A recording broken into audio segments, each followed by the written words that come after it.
Assalamualaikum warahmatullahi wabarakatuh. Perkenalkan, nama saya Insyira Samra, NIM 70200119036.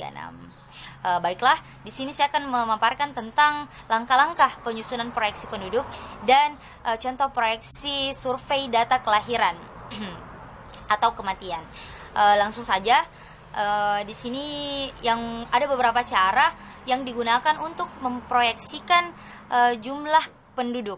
Yang pertama itu adalah sumber data, yang mana di sini kita membutuhkan pembuatan proyeksi itu membutuhkan sumber data yang berkualitas serta kelengkap cakupannya serta memiliki rehabilitas yang baik.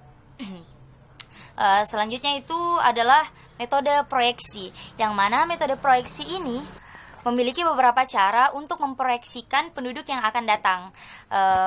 Di antaranya menggunakan metode matematik dan metode komponen. Nah, sekarang apa itu metode matematik tadi? Metode matematik adalah merupakan estimasi dari total penduduk yang menggunakan tingkat pertumbuhan penduduk secara matematik, atau tingkat lanjutannya melalui fitting kurva yang menyajikan gambaran matematis untuk menjadikan gambaran matematis dari perubahan jumlah penduduk, seperti kurva logistik. Nah, proyeksi berdasarkan tingkat penduduk mengasumsikan pertumbuhan yang konstan, baik untuk model aritmatika, geometri, atau eksponensial untuk mengestimasi jumlah penduduk. Nah, sekarang kalau metode komponen metode komponen ini berbasis pada pengertian perubahan penduduk suatu wilayah pada periode tertentu. Nah, kalau tadi metode matematis menyajikan gambaran matematis dari perubahan jumlah penduduk, sedangkan kalau komponen di sini menyajikan perubahan penduduk suatu wilayah pada periode tertentu, merupakan akumulasi dari kejadian kelahiran dan kematian serta net migrasi. Selanjutnya adalah tahapan proyeksi. Apa itu tahapan proyeksi? Tahapan ini adalah perhitungan proyeksi penduduk dengan metode komponen memerlukan data dasar jumlah penduduk yang rinci menurut umur dan jenis kelamin. Sebagai dasar dari perhitungan penduduk, maka data dasar ini harus terlepas dari kesalahan atau tidak mengandung ketidakwajaran.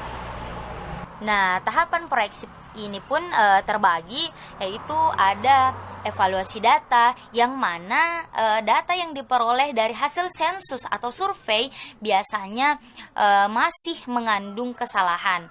Maka disinilah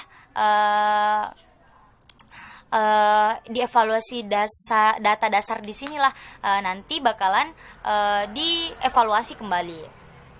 Selanjutnya adalah prorata, yang mana prorata ini apabila pada data yang tidak terjawab, maka data tersebut harus diprorata terlebih dahulu. Dengan caranya itu menggunakan rumus-rumus.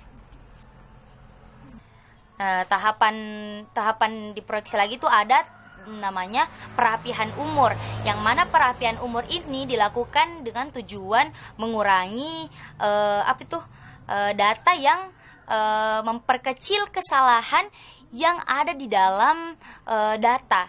Jika perapihan umur tidak dilakukan, maka kesalahan-kesalahan itu akan terbawa ke dalam perhitungan proyeksi.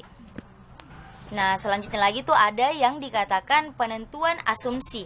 Pada tahap proyeksi ini ada yang namanya penentuan asumsi, yang mana penentuan asumsi ini ada dikatakan asumsi fertilitas, mortalitas, migrasi, dan fitting curve, seperti itu.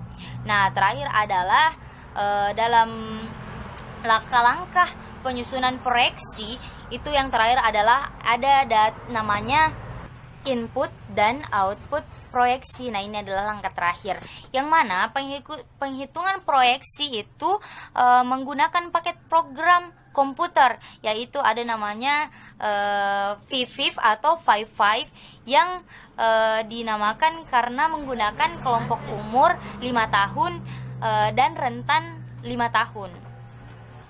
Nah, apa saja yang diinput pada program VIVSIN ini, yaitu ada kelompok umur, juga angka migrasi neto, angka kelahiran, angka kematian, begitu. Nah, selanjutnya adalah hasil proyeksi penduduk, yang mana ini adalah tahap terakhir untuk hasil yang diperoleh adalah setelah dari VIVSIN tadi itu dapat dilihat pada tabel yang menjadi program dapat dilihat dari tabel yang telah dihasilkan dari proyeksi penduduk ini. Seperti saya mengambil contoh di sini, yaitu karena tugas saya adalah proyeksi survei data kelahiran atau kehamilan. Nah, saya mengambil di sini adalah data kelahiran. Nah, ini adalah contoh proyeksi survei data kelahiran, yang mana ini adalah proyeksi angka kelahiran menurut provinsi 2010 sampai 2035. Oke, sekian dari saya. Mohon maaf jika banyak kesalahan, lebih dan kurangnya mohon dimaafkan. Assalamualaikum warahmatullahi wabarakatuh.